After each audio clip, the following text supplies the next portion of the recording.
നമസ്കാരം. സുഭാഷിതം ചാനലിലേക്ക് ഇന്ന് വളരെ വ്യത്യസ്തമായിട്ടുള്ള ഒരു അതിഥിയാണ് നമ്മൾ പരിചയപ്പെടുത്തുന്നത്. ദീർഘകാലം കേരള ഇലക്ട്രിസിറ്റി ബോർഡിൽ വിവിധ തലങ്ങളിൽ എഞ്ചിനീയറിന്റെ വിവിധ റാങ്കുകളിൽ ജോലി ചെയ്ത് chief engineer, safety authority, dam safety കമ്മിറ്റിയിലുണ്ടായിരുന്നു, മുല്ലപ്പെരിയാറിന്റെ കമ്മിറ്റിയിലുണ്ടായിരുന്നു.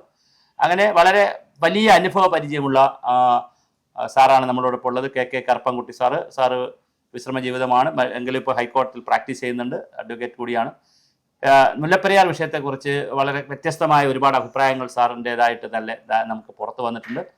കറുപ്പൻകുട്ടി സാറിന് വളരെ ഹൃദ്യമായ സ്വാഗതം. നമസ്കാരം സാർ. ഒരു 2-3 ചോദ്യങ്ങൾ. ഒന്ന്, മുല്ലപ്പെരിയാർ ഡാം പൊട്ടുമോ? പൊട്ടിയാൽ എന്ത് സംഭവിക്കും? മുല്ലപ്പെരിയാർ ഡാം പൊട്ടുമോ എന്ന് പറഞ്ഞാൽ അതിൻ്റെ ആരോഗ്യസ്ഥിതി അല്ലെങ്കിൽ അതിൻ്റെ ബലം വെച്ച് നോക്കിയാൽ അത് പിന്നോട്ട് പോയിരിക്കുകയാണ്. അത് ഒരു തടിയുടെ പഴയ കമ്പ് പോലെയാണ്. കണ്ടാൽ തോന്നും ബലമുണ്ടെന്ന്, പക്ഷേ ചെറിയൊരു ബലം കൊടുത്ത് വളച്ച് അല്ല ഒഴിഞ്ഞു പോവും എന്നതുപോലെ വെള്ളത്തിൻ്റെ ലെവല് 136 അടി കഴിഞ്ഞിട്ട് ഇപ്പോൾ സുപ്രീം കോടതി പറഞ്ഞിട്ടുള്ള 142 ലെവലിൽ വരെ മാത്രം വെള്ളം നിന്നാൽ ഇപ്പോൾ സേഫായിട്ട് നിൽക്കുന്നു. അതുപോലെ തന്നെ അതിനെ മെയിൻറ്റെയിൻ ചെയ്ത് കൊണ്ടുപോകാനുള്ള സൗകര്യങ്ങൾ ചെയ്താൽ അതിന് താഴെയുള്ള ആളുകൾക്ക് ഭീതി ഉണ്ടാവില്ല. ഡാമിന് എന്തെങ്കിലും ഫെയിലിയർ പറ്റിയാലും അത് ഇടുക്കി ഡാമിലും അതിന് താഴെയുള്ള ഡാമുകളിലൊക്കെ കൺട്രോൾ ചെയ്ത് നിർത്താവുന്നതാണ്. പക്ഷേ താഴെ ഉണ്ടാകുന്ന പുഴയുടെ സൈഡിലുണ്ടാകുന്ന ആഘാതങ്ങൾ നോക്കിയാൽ വളരെയധികം ഭീതി ഉണ്ടാക്കുന്ന വിധത്തിലായിരിക്കും. അതുകൊണ്ട് ഡാം സുരക്ഷിതമല്ല എന്ന് പറയുന്നത് കേരള ഗവൺമെൻറ്റിനെ എടുത്തിട്ടുള്ള ഒരു സ്റ്റാൻഡാണ്. ഡാമിന് കൂടുതൽ വെള്ളം സ്റ്റോർ ചെയ്ത് നിർത്താനുള്ള കപ്പാസിറ്റി ഇല്ല എന്ന് തന്നെ സ്റ്റേറ്റ് ഗവൺമെൻറ് വാദിച്ചിട്ടുണ്ട്. സുപ്രീം കോടതിയിൽ വരെ കേസ് നടത്തിക്കൊണ്ടിരിക്കുകയാണ്. ഇപ്പോഴും അതിൻ്റെ കമ്മിറ്റി പരിശോധിച്ചുകൊണ്ടിരിക്കുകയാണ്. അതിൻ്റെ വാട്ടർ ലെവലാണ് മെയിനായിട്ടുള്ളത്. ഒരിക്കലും അത് കൂട്ടാൻ പാടില്ല. അത് അപ്പോൾ വളരെ കൗതുകമുള്ളൊരു ചോദ്യമുണ്ട് സാർ. അങ്ങനെ പൊട്ടിയാൽ, ഇപ്പോൾ സാർ പറഞ്ഞില്ല സുരക്ഷിതമല്ല, ഒരു അൺഹെൽത്തി മരം പോലെയാണത്, പുറത്ത് കാണുന്ന പുറന്തോട് പോലെയല്ല, അകത്ത് ഒരുപാട് പ്രശ്നങ്ങളുണ്ടെന്ന് പറയുമെങ്കിൽ പൊട്ടിയാൽ അല്ലെങ്കിൽ അതിനൊരു നാശം സംഭവിച്ചാൽ, ഒരു സ്പിൽ ഓവർ വഴി ഒരുപാട് വെള്ളമൊക്കെ പുറത്ത് വന്നാൽ തമിഴ്നാടിന് ആവശ്യത്തിന് വെള്ളം കിട്ടില്ലല്ലോ, അവർ കറണ്ടൊക്കെ ഉത്പാദിപ്പിക്കുകയല്ലേ. അപ്പോൾ അവർക്ക് എന്താ ഈ ആശങ്കയില്ലാത്തത്? മലയാളിക്ക് മാത്രമുള്ള ഈ ആശങ്ക അത് അവർക്ക് മനസ്സിലാവാത്തതുകൊണ്ടാണ്. ഈ ഡാമിൻ ഉള്ളത് കൊണ്ട് മാത്രമാണ് അവർക്ക് ഈ വെള്ളം കിട്ടുന്നത്. ഡാം ഇതുപോലെ നിലനിൽക്കുന്നത് കൊണ്ട് മാത്രമാണ് അവർക്ക് പവർ ജനറേഷനും ഇറിഗേഷനും കൂടിയുള്ള വെള്ളം കിട്ടുന്നത്. ഡാം ഇല്ലെങ്കിൽ പിന്നെ അവർക്ക് വെള്ളമില്ല. അപ്പോൾ ഡാം സുരക്ഷിതമായി നിർത്തുക എന്നത്, ഒരു പുതിയ ഡാം പണിത് വേണ്ട വിധത്തിൽ ലെവൽ കീപ്പ് ചെയ്ത് നടത്തുക എന്നതും തമിഴ്നാടിൻ്റെ ആവശ്യമാണ് ശരിക്കും പറഞ്ഞാൽ. പക്ഷേ അത് അവർക്ക് മനസ്സിലായിട്ടില്ല. ഡാം എങ്ങനെയായാലും എന്തെങ്കിലും പറ്റി ഡാമിന് എന്തെങ്കിലും സംഭവിച്ചാൽ കേരള ഗവൺമെൻറ്റിന് കുറച്ച് മുൻകരുതൽ എടുത്തു കഴിഞ്ഞാൽ ഒന്നും സംഭവിക്കാൻ പോകുന്നില്ല. വെള്ളം നേരെ നമുക്ക് അറബിക്കടലിൽ കൊണ്ടുവിടാവുന്ന വിധത്തിൽ ഇടുക്കി ഡാമിൽ സ്റ്റോർ ചെയ്തും അത് കൺട്രോൾ ചെയ്ത് തുറന്നു വിട്ടും ഒഴുകി പോകുമ്പോൾ ഉണ്ടാകുന്ന ആഘാതങ്ങൾ ഒഴിച്ചാൽ ബാക്കി കാര്യമായിട്ട് ഇവിടെ ഒന്നും സംഭവിക്കില്ല എന്ന് വേണം നമുക്ക് പറയാൻ. പക്ഷേ തമിഴ്നാടിന് ഇതെല്ലാം നഷ്ടമാവും. ഈ കിട്ടിക്കൊണ്ടിരിക്കുന്ന വെള്ളം ഇല്ലാതാവും. പിന്നെ കരാറില്ല, ഡാം പോയി. അപ്പോൾ ഒരു ചോദ്യം, ഒരു ഭൂകമ്പം ഉണ്ടായാൽ സാർ ഈ പറയുന്ന പോലെ അത്ര സേഫായിട്ട് നമുക്ക് ആളുകൾ വെള്ളം അറബിക്കടലിൽ എത്തിക്കാൻ പറ്റുമോ? ഒരു ഭൂകമ്പമാണ് ഉണ്ടാകുന്നതെങ്കിൽ?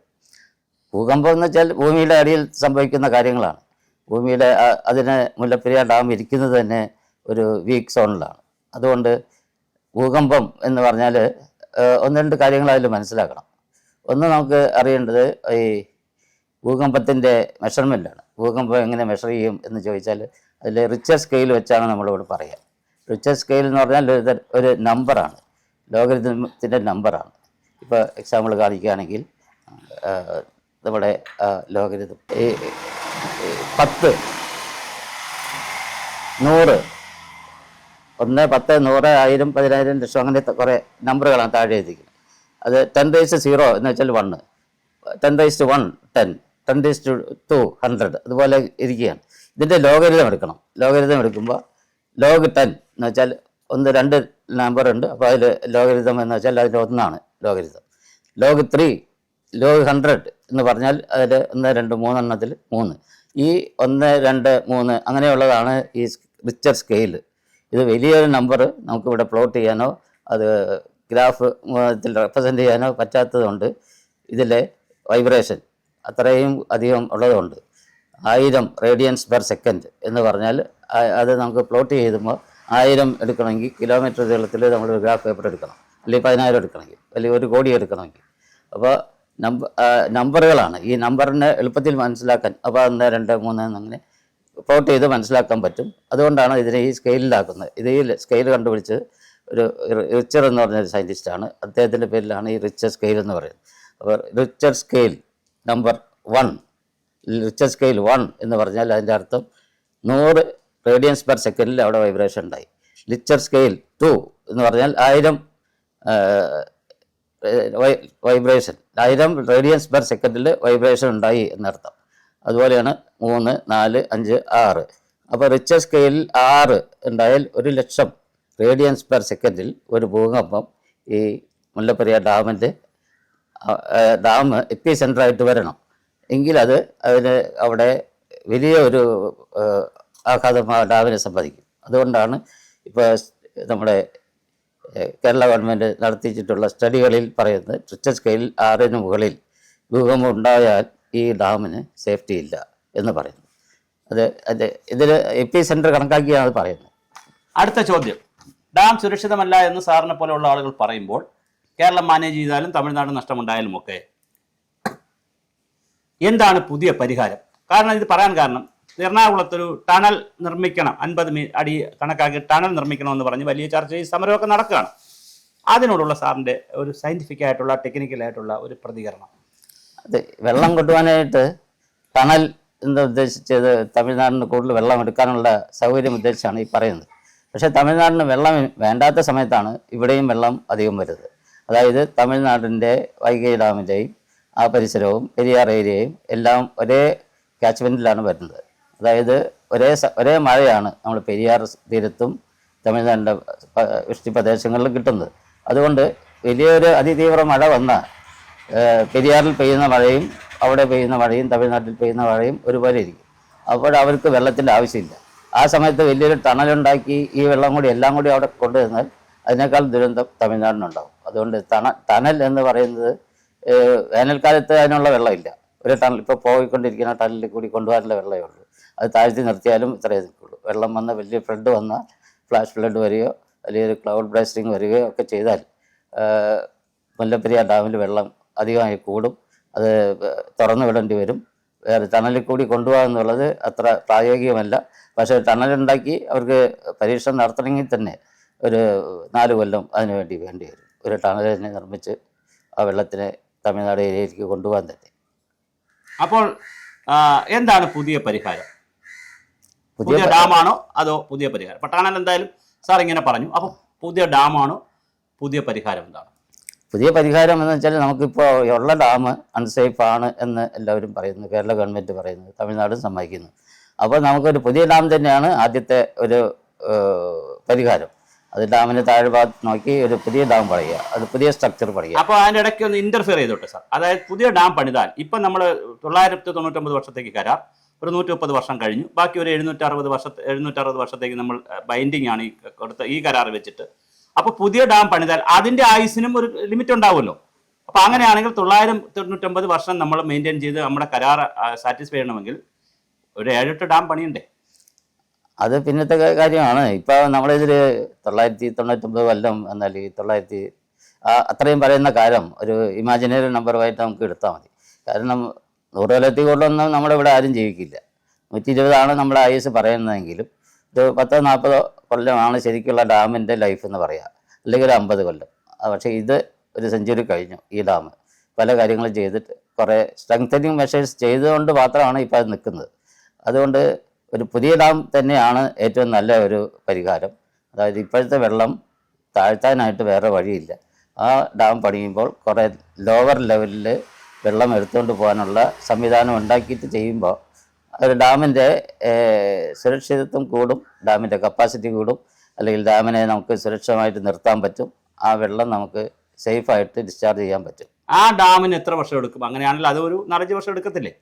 അതെ, അതിനും ഈ ഒരു പറഞ്ഞാൽ ഒരു 50-60 കൊല്ലം നമ്മൾ പ്രതീക്ഷിക്കണം. അത്തരം വിധത്തിലുള്ള കോൺക്രീറ്റിൻ്റെ ഡാമുകളെ ഇപ്പോൾ നമുക്ക് പണിയാൻ പറ്റുള്ളൂ. അതിനുശേഷം ആജീവനാന്തം നിൽക്കും എന്ന് പറഞ്ഞാൽ അതിന്റെ ലെവൽ താഴ്ത്തി ഞാൻ കൊണ്ടുപോകണം. ചോദിച്ചത് പണിയാൻ എത്ര വർഷം എടുക്കും? ഇത് പണിയാൻ നേരത്തെ ടണലിന്റെ കാര്യം 4 വർഷം പറഞ്ഞ പോലെ ഇത് പണിയാൻ എത്ര വർഷം എടുക്കും? പണിയാൻ ഇപ്പോഴത്തെ നമ്മുടെ സാഹചര്യം അനുസരിച്ച് ഞാനിപ്പോൾ ഒരു 5-6 ഡാമൊക്കെ ഞാൻ പണിതിട്ടുണ്ട്. പക്ഷേ അതിൻ്റെ കാലയളവ് വെച്ച് നോക്കുകയാണെങ്കിൽ ഇതൊരു 4 കൊല്ലം മിനിമം കരാർ വേണ്ടി വരും. പക്ഷേ പണിത് കഴിയുമ്പോൾ 6-7 കൊല്ലം എടുക്കും. അതായത് പാർഷ്യലായിട്ട് കമ്മീഷൻ ചെയ്യാനായിട്ട് 3-4 കൊല്ലം മതി. അപ്പൊ അത് അങ്ങനെ കമ്മീഷൻ ചെയ്യുമ്പോൾ വീണ്ടും ഒരു സംശയം നിൽക്കുന്നത്, തമിഴ്നാടാണല്ലോ നേരത്തെ നമുക്ക് പണച്ചെലവൊന്നും ഇല്ലായിരുന്നല്ലോ. തിരുവിതാംകൂറിന്റെ കാലത്ത് ആ ഡാം കെട്ടുന്നതിന് നമുക്ക് പണച്ചെലവൊന്നും ഇല്ലായിരുന്നു. പക്ഷെ ഈ പുതിയ ഡാം കെട്ടുമ്പോൾ നമ്മൾ തന്നെയല്ലേ കെട്ടിക്കൊടുക്കണ്ടേ? അത് തമിഴ്നാട് പൈസ വല്ലതും തരുമോ? നമ്മുടെ ഏരിയയിലാണ് പണിയുന്നത്. പക്ഷേ ഈ ഡാം മുല്ലപ്പെരിയാറിനെ സംബന്ധിച്ച് ഡാം പണിയുമ്പോൾ തമിഴ്നാടിൻ്റെ കോസ്റ്റിൽ തന്നെ പണിയേണ്ടി വരും. തമിഴ്നാട് തന്നെ അല്ലെങ്കിൽ നമ്മുടെ 2 സ്റ്റേറ്റും തമ്മിലുള്ള ധാരണ ഉണ്ടാക്കി 2 പേരുടെയും സൂപ്പർവിഷനിൽ തമിഴ്നാടിൻ്റെ കോസ്റ്റിൽ തമിഴ്നാട് തന്നെ പണിയേണ്ടി വരും. അപ്പൊ അങ്ങനെയാണെങ്കിൽ പുതിയ ഡാം ആകുമ്പോൾ പുതിയ കരാർ വെക്കേണ്ടി വരുമല്ലോ. ഈ കരാറിൽ പോകില്ലല്ലോ. അപ്പൊ പുതിയ വെള്ളത്തിന്റെ കരാർ, ഞാൻ സ്ഥലമല്ല പറയുന്നത്, വെള്ളത്തിന്റെ കരാർ വെക്കുമ്പോൾ പുതിയ താരിഫ് തരേണ്ടി വരും. പിന്നെ അതിന്റെ ഇലക്ട്രിസിറ്റിക്കുള്ള താരിഫ് അതെല്ലാം വ്യത്യസ്തമായിരിക്കുമല്ലോ. ആ വ്യത്യാസങ്ങളൊക്കെ തമിഴ്നാട് അംഗീകരിക്കുമോ? അത് തമിഴ്നാടായിട്ട് നെഗോഷിയേറ്റ് ചെയ്യേണ്ട കാര്യമാണ്. നമുക്കിപ്പോൾ പെട്ടെന്ന് പറഞ്ഞാൽ ഈ തമിഴ്നാടിൻ്റെ വിചാരം എന്താണെന്ന് വെച്ചാൽ നമ്മൾ കരാറിനെ പൊളിച്ച് എഴുതും, അത് അവർക്ക് അനുകൂലമല്ലാത്ത വിധത്തിലാവും, അവരെ കൂടുതൽ കഷ്ടപ്പാടത്തിൽ എത്തിക്കുമെന്ന തോന്നലാണ് ഉണ്ടാക്കിയിട്ടുള്ളത്. അതുകൊണ്ട് പുതിയ ഡാം വരുമ്പോൾ പുതിയ കരാർ ഉണ്ടാക്കണമെങ്കിൽ 2 സ്റ്റേറ്റും തമ്മിൽ ഒരു ധാരണയിലെത്തേണ്ടതുണ്ട്. അല്ലെങ്കിൽ കേന്ദ്ര ഗവൺമെൻറ് ഇടപെട്ട് ഒരു ധാരണ ഉണ്ടാക്കേണ്ടി വരും. അപ്പോൾ വളരെ കൃത്യമായ ഒരു ലാസ്റ്റ് ചോദ്യം, വളരെ സ്പെസിഫിക് ആണ്. അതായത് സാർ പറയുന്നു ടണൽ വരണമെങ്കിൽ ഒരു 4 വർഷം വേണം. പിന്നെ അതിന്റെ സാങ്കേതികത്വം മറ്റു കാര്യങ്ങളൊക്കെ പറഞ്ഞു. അവിടെ മഴ, ഇവിടെ ഒരേ സമയമാണ് മഴ, അങ്ങനെ കുറേ പ്രശ്നങ്ങൾ പറഞ്ഞു. അതുപോലെ തന്നെ പുതിയ ഡാം വരണമെങ്കിൽ പാർഷ്യലി കമ്മീഷൻ 4 വർഷം എടുക്കും, ഫുൾ കമ്മീഷൻ 6 വർഷം എടുക്കും. അങ്ങനെയാണെങ്കിൽ ഇപ്പോൾ ജനങ്ങൾ വളരെ ഭീതിയിലാണല്ലോ, ഒരു സമരത്തിലാണല്ലോ. ആ ഭീതി മാറ്റാൻ ഈ എക്സിസ്റ്റിംഗ് ഡാമിൽ എന്തെങ്കിലും ചെയ്യാൻ പറ്റുമോ, ടണൽ അല്ലാതെ? ഇപ്പം താഴെയുള്ള കൊച്ചിയിലും പിന്നെ ചപ്പാത്തിലുമൊക്കെ ഉള്ള ആളുകളുടെ ഭീതി നമുക്ക് കണക്കിലെടുക്കേണ്ടതാണ്. ഈ ലെവലിൽ ഇപ്പോൾ സുപ്രീം കോടതി കണ്ടെത്തിയ ഒരു ലെവലുണ്ട് 142 അടി. ആ 142 അടി മെയിൻറ്റെയിൻ ചെയ്യണമെങ്കിൽ 136 അടിയിലാണ് ഇപ്പോഴത്തെ ഏറ്റവും ലാസ്റ്റുള്ള ലെവല്, സ്പിൽവേ ലെവല്. ആ ലെവലിൽ തന്നെ എപ്പോഴും വെള്ളം തുറന്നു വെച്ചിരിക്കണം. അതായത് ഇപ്പോൾ കിടക്കുന്ന 13 ഷട്ടറുകൾ എല്ലാം അഴിച്ചു മാറ്റണം എന്നാണ് ഞാൻ പറയുന്നത്. അല്ലെങ്കിൽ ആ വെള്ളം പെട്ടെന്ന് ലെവൽ കൂടും, ഡാമിന് സേഫ്റ്റി കുറയും. അതുകൊണ്ട് എത്ര വെള്ളം വന്നാലും ഷട്ടർ ഉയർത്താതെ തന്നെ വെള്ളം ഡിസ്ചാർജ് ചെയ്ത് പോകുന്ന വിധത്തിലാവണമെങ്കിൽ ഈ 13 ഷട്ടറുകളും അഴിച്ചു മാറ്റണം. അല്ലെങ്കിൽ 136-ന് 142 ആവുന്ന ലെവലിലുള്ള ഷട്ടർ, പുതിയ ഷട്ടർ വയ്ക്കണം. അല്ലെങ്കിൽ പുതിയ വിധത്തിൽ നമുക്ക് ചെയ്യാവുന്നത് അഡീഷണൽ ആയിട്ടില്ല വാട്ടർ ലെവൽ താഴ്ത്തണമെങ്കിൽ ആദ്യത്തെ 3 എണ്ണം പുതിയത് ലാസ്റ്റ് വെച്ച് 3 പുതിയ ഷട്ടറുകളുണ്ട്, റേഡിയൽ ഗേറ്റ് ആണത്. അതിനെ അഴിച്ചു മാറ്റിയിട്ട് ആ ഭാഗത്ത് ഒരു 16 അടി താഴ്ചയിൽ ഒരു ചാനൽ ഉണ്ടാക്കി അതിലൊരു ഷട്ടർ വയ്ക്കുകയാണെങ്കിൽ അവർക്ക് ആ ലെവൽ കൺട്രോൾ ചെയ്ത് നമുക്ക് 16 അടി കൂടി വെള്ളം താഴ്ത്തി നിർത്താൻ പറ്റും. അപ്പോൾ ഈ ഡാമിന് ആ സമയത്ത് വെള്ളം വളരെ കുറയും. അങ്ങനെയാണെങ്കിൽ ഈ ഡാമിൻ്റെ ഫ്രണ്ട് ഭാഗത്ത്, മുൻഭാഗം ഒരു കോൺക്രീറ്റിൻ്റെ ഒരു ഏപ്രൺ പണിത് നന്നായി ബലപ്പെടുത്തിയാൽ പുതിയ ഡാമിന് പകരം നമുക്കത് ഈ ഡാം തന്നെ ഉപയോഗിക്കാൻ പറ്റും എന്നാണ് പറയാൻ. വീണ്ടും ഞാൻ ലാസ്റ്റ് എന്ന് പറഞ്ഞെങ്കിൽ ഒരു ചോദ്യം, ഒരു സംശയം വന്നുകൊണ്ട് ചോദിച്ചു. നമ്മൾ 50 വർഷം എന്ന് പലരും പറഞ്ഞു. ഈ സുർക്കി ഡാം, പഴയ ഡാം, മുല്ലപ്പെരിയാർ എക്സിസ്റ്റിംഗ് ഡാം 50 വർഷം. ഇത് ആരാ തീരുമാനിച്ചത് 50 വർഷം എന്ന് പറയുന്നത്? നമ്മൾ RCC സ്ട്രക്ചറിലുള്ള പുതിയ ഡാമിനെ സംബന്ധിച്ച് നമുക്ക് എംബോക്കും എഞ്ചിനീയറിംഗ് മെഷേഴ്സൊക്കെ നമുക്കുണ്ട്. അത് സിവിൽ മെഷേഴ്സ് ഉള്ളതുകൊണ്ട് നമുക്ക് പറയാൻ പറ്റും പുതിയതായിട്ട് കിട്ടുന്ന ഏത് സ്ട്രക്ചറിനും. അതേസമയം സുർക്കി ഉപയോഗിച്ച് അല്ലെങ്കിൽ കുമ്മായി ഉപയോഗിച്ച് പണിത ഡാമിന് 50 വർഷമല്ലല്ലോ, ഇപ്പോൾ 130 ആയല്ലോ. എന്നിട്ടും അത് മെയിൻറ്റെയിൻ ചെയ്ത് പോകുന്നില്ലേ? അങ്ങനെയാണെങ്കിൽ അത് ഈ പറഞ്ഞ പോലെ അതിൻ്റെ ഒരു ആയുസ് കൂട്ടിക്കൊണ്ടുപോകാൻ കഴിയില്ലേ? സാറ് പറഞ്ഞ് ഇതെല്ലാം കൂടെ വെച്ചുകൊണ്ടൊന്ന് കൂട്ടിക്കൊണ്ടുപോകാൻ കഴിയില്ലേ? അതെ, അത് ലൈം സുർക്കി മോർട്ടാറിലാണ് ഈ ഡാം പണിത്. കരിങ്കല്ല് വെച്ച് കെട്ടിരിക്കുകയാണ്. പാറ അവിടെ തന്നെ പൊട്ടിച്ചെടുത്തിട്ടുണ്ട്. ആ കല്ലുകളെല്ലാം ലൈം സുർക്കി മോർട്ടാർ വെച്ച് ചെയ്തതുകൊണ്ട് ആ സുർക്കിക്ക് ഉണ്ടാകുന്ന അതിൻ്റെ നഷ്ടം, അതിൽ ആ ലോസ് കണക്കാക്കി പിന്നീട് അതിൻ്റെ ബാക്കിൽ ഒരു കോൺക്രീറ്റിൻ്റെ ബാക്കിങ് കൊടുത്തിട്ടുണ്ട്, സപ്പോർട്ട് ഡാം കൊടുത്തിട്ടുണ്ട്. പിന്നെ കേബിൾ ആങ്കറിങ് ഉണ്ട്. ഇതെല്ലാം കൂടി ആയി നിന്നുകൊണ്ട് മാത്രമാണ് ഇപ്പോൾ ഈ നിൽക്കുന്നത്. അതാണ് 136 അടി ലെവലിൽ നിർത്താനായിട്ട് ഈ ഡാമിനെ കൊണ്ട് സാധിക്കുന്നത്. ഈ ഡാം ഒരു പക്ഷേ നല്ല വെള്ളം വന്നാൽ ചിലപ്പോൾ റിസർവറിൻ്റെ ഫ്രണ്ടിലേക്ക് ആയിരിക്കും ചിലപ്പോൾ അതിൽ ഫെയിലിയർ വരുന്നത്. ചിലപ്പോൾ ബാക്കിലേക്ക് പോകുന്നതിന് പകരം മുമ്പിലോട്ട് വീഴാനും മതി. അതുകൊണ്ട് ഈ ഡാമിൻ്റെ സുർക്കി അത്ര സ്ട്രെങ്ത് ഇല്ല, അത്ര നാളായി. അതുകൊണ്ട് നമുക്കറിയാം ഈ വീടിൻ്റെയൊക്കെ പ്ലാസ്റ്ററിംഗ് ഒക്കെ പൊറിഞ്ഞു പോരുന്ന പോലെ തന്നെ ഈ ഡാമിൻ്റെ കല്ലുകൾ ഈ ഭൂമികുലുക്കം ഉണ്ടായാൽ ഒരു ഷെയ്ക്ക് വന്നാൽ ക്രാക്കുകൾ വരാൻ വഴിയുണ്ട്. ആ ക്രാക്ക് വന്നാൽ പിന്നെ വെള്ളം അതിനകത്തുകൂടി ലീക്ക് ചെയ്യും, അത് വലിയ ആഘാതങ്ങൾ ഉണ്ടാക്കും. അതുകൊണ്ട് കൂടുതൽ ലൈം സുർക്കി എന്നതിന് മുമ്പിൽ തന്നെ ഒരു കോൺക്രീറ്റിൻ്റെ ഏപ്രൺ ഒരു 3 മീറ്റർ വീതിയിൽ ഒരു കോൺക്രീറ്റ് ഡാം പോലെ തന്നെ അവിടെ പണിതാൽ ഈ ഇതിന് നടുവിൽ സുർക്കി കൊണ്ട് വെച്ചിട്ട് മോൾ ഭാഗം ഇതും ബാക്കിൽ കോൺക്രീറ്റും രണ്ടും ഉള്ളത് കൊണ്ട് രണ്ടും കൂടെ ബന്ധിച്ചാൽ നമുക്കത് ഒരു സ്ട്രോങ് ഡാം പോലെ ആക്കിയെടുക്കാവുന്നതാണ്. ഒറ്റ കാര്യം, ഇടുക്കി ഡാമിൽ ഈ ഡാമിൽ വെള്ളം കൂടിപ്പോയാൽ അത് ഇടുക്കി ഡാം താങ്ങുമെന്നൊരു വാർത്ത ഇങ്ങനെ ഒരുപാട് അതിൻ്റെ ടെക്നിക്കൽ കാര്യം എന്താണ് പലരും ചോദിക്കുന്ന ഒരു സംശയമാണ്. ഇടുക്കി ഇവിടുന്ന് മുല്ലപ്പെരിയാറിൽ നിന്ന് വെള്ളം വരുന്നത് നേരെ വള്ളക്കടവ് വഴി ചപ്പാത്ത് വഴി എല്ലാം പോയി ഇടുക്കി റിസർവറിലാണ് വന്ന് ചേരുന്നത്. ആ സമയത്ത് ഇടുക്കിയിലെ സ്പിൽവേ ഏതെങ്കിലും തടിയോ മറ്റോ വന്ന് എല്ലാം അടയാതെ ഇരുന്നാൽ ഷട്ടറുകൾ തുറന്ന് നമുക്ക് അവിടെ ഓപ്പറേറ്റ് ചെയ്ത് നിർത്താവുന്ന വിധത്തിലുള്ള വാട്ടർ ലെവലിലാണ് ഇപ്പോൾ നമ്മൾ കീപ്പ് ചെയ്തിട്ടുള്ളത്. വാട്ടർ ലെവൽ FRLലേക്ക് എത്തിക്കാറില്ല, അത് വളരെ താഴ്ത്തി നിർത്തുകയാണ്. കാരണം ഈ ഒരു ഡാമിൻ്റെ ഭീഷണി കൂടി കണക്കാക്കി അവിടെ വെള്ളം വന്ന് കണ്ടെയ്ൻ ചെയ്യാവുന്ന വിധത്തിലുള്ള റിസർവയർ ആക്കി നിർത്തിയിരിക്കുകയാണ്. 8 മീറ്ററോളം ഫ്രീ ബോർഡ് അവിടെ ഉണ്ട് ഇത് അടക്കം വരികയാണെങ്കിൽ. അപ്പോൾ അതിൽ ഇങ്ങനെ സ്പ്രെഡ് ചെയ്ത് കിടക്കുമ്പോൾ ഈ വെള്ളത്തിനെ അവിടെ കണ്ടെയ്ൻ ചെയ്ത് നമുക്ക് റെഗുലേറ്റ് ചെയ്ത് പെരിയാറിലേക്ക് ഡിസ്ചാർജ് ചെയ്യാൻ പറ്റും. പക്ഷേ ഇടുക്കി മുതൽ വെള്ളക്കടവ് മുതൽ ഇങ്ങോട്ട് മുല്ലപ്പെരിയാർ വരെയുള്ള റിസർവോയറിൻ്റെ ക്ലീനിങ് ഒക്കെ നടത്തി വെക്കണം. അതിന് താഴെ 2-3 ഡാമുകളുണ്ട്, ലോവർ പെരിയാർ ഡാമുണ്ട്, ഈ ഡാമെല്ലാം ഉണ്ട്. ആ ഡാമുകളുടെ ഷട്ടറും ഇതിനനുസരിച്ച് റെഗുലേറ്റ് ചെയ്തുകൊണ്ട് ഇരുന്നാൽ പെരിയാർ ബാരേജിൽ വരുന്ന വെള്ളം നമുക്ക് കൺട്രോൾ ചെയ്യാം. ഒരു പക്ഷേ ഇടമലയാറിലെ വെള്ളവും കൂടി നോക്കി കൺട്രോൾ ചെയ്യുകയാണെങ്കിൽ പെരിയാർ ബാരേജ്, അതായത് നമ്മുടെ പൂഴ്ത്താൻകെട്ട് അവിടെ ആ റിസർവറിൽ കൺട്രോൾ ചെയ്യുമ്പോൾ കൊച്ചി ഭാഗത്തും എല്ലായിടത്തും വെള്ളം ഫ്ലഡിങ് ഉണ്ടാവും, പക്ഷേ പെട്ടെന്നുള്ള നാശനഷ്ടം ഒഴിവാകും. ഒറ്റ ചോദ്യമാണ്, അതായത് ഇടുക്കി ഡാം ഏരിയയിലും കാച്ച്മെന്റ് ഏരിയയിലും മുല്ലപ്പെരിയാറിന്റെ കാച്ച്മെന്റ് ഏരിയയിലും നല്ല മഴ വരുന്നു വിചാരിക്കുക സാർ. 24 പോലെയോ 2024 പോലെ അല്ലെങ്കിൽ 2018 പോലെയോ ഒക്കെ വലിയ മഴ വന്നു 2 കാച്ച്മെന്റിലും. അത് ഇടുക്കി ഏരിയ ആണല്ലോ, എന്താ സംഭവം? 2 കാച്ച്മെന്റിലും ഒരേ മഴ വരുമ്പോൾ ഉള്ള ബുദ്ധിമുട്ടാണ് നമുക്കിപ്പോൾ ഉള്ളത്. അത് അങ്ങനെ വരുമ്പോൾ തമിഴ്നാട്ടിലേക്ക് വെള്ളം എടുക്കുന്നത് അവർ നിർത്തും. കാരണം ആ ഭാഗത്ത് വെള്ളം അവിടെ ഈ മഴ കൊണ്ട് അവർക്ക് ബുദ്ധിമുട്ടുണ്ടായിക്കൊണ്ടിരിക്കുന്ന സമയമായിരിക്കും. ആ സമയത്ത് വെള്ളം എടുക്കാതെ നിൽക്കുമ്പോൾ അവർ ഇപ്പോൾ എടുത്തുകൊണ്ടിരിക്കുന്ന ടണൽ തന്നെ അവർ കൺട്രോൾ ചെയ്യും. അപ്പോൾ തമിഴ്നാട് ഭാഗം, അപ്പോൾ ഇടുക്കിയിലോട്ടുള്ള കഥ ഇടുക്കിയിലൊക്കെ അപ്പോൾ വെള്ളം കൂടുതൽ ഡിസ്ചാർജ് ഇവിടെ വരും. അത് നേരെ കൊണ്ടുപോയി അവിടെ ഇടുക്കിയിൽ വന്ന് ചേരുന്ന വെള്ളത്തിന് ആ വെള്ളം അവിടെ ഇടുക്കിയിൽ കണ്ടെയ്ൻ ചെയ്യാൻ പറ്റും. ഡാം ഫെയിൽ ചെയ്ത് ചെല്ലുന്ന വെള്ളമാണ് നമ്മൾ ബുദ്ധിമുട്ടുണ്ടാക്കുന്നത്. അല്ലെങ്കിൽ നമുക്ക് പ്രശ്നമില്ല, എത്ര മഴ പെയ്താലും നമ്മുടെ ഇടുക്കി ഡാമിൽ അത് കൺട്രോൾ ചെയ്യാനും റെഗുലേറ്റഡ് ഡിസ്ചാർജ് നടത്താനും പറ്റും. അപ്പോൾ വളരെ സന്തോഷം. ഇടുക്കി ഡാമിൻ്റെ മുല്ലപ്പെരിയാർ ഡാമിൻ്റെ വ്യത്യസ്ത തലങ്ങളെക്കുറിച്ച് സമൂഹത്തിൽ സംവാദവും ചർച്ചയും നടക്കണം. അപ്പോൾ അതിൻ്റെ സാങ്കേതികമായി കൂടി ആ സംവാദം ഉയരട്ടെ.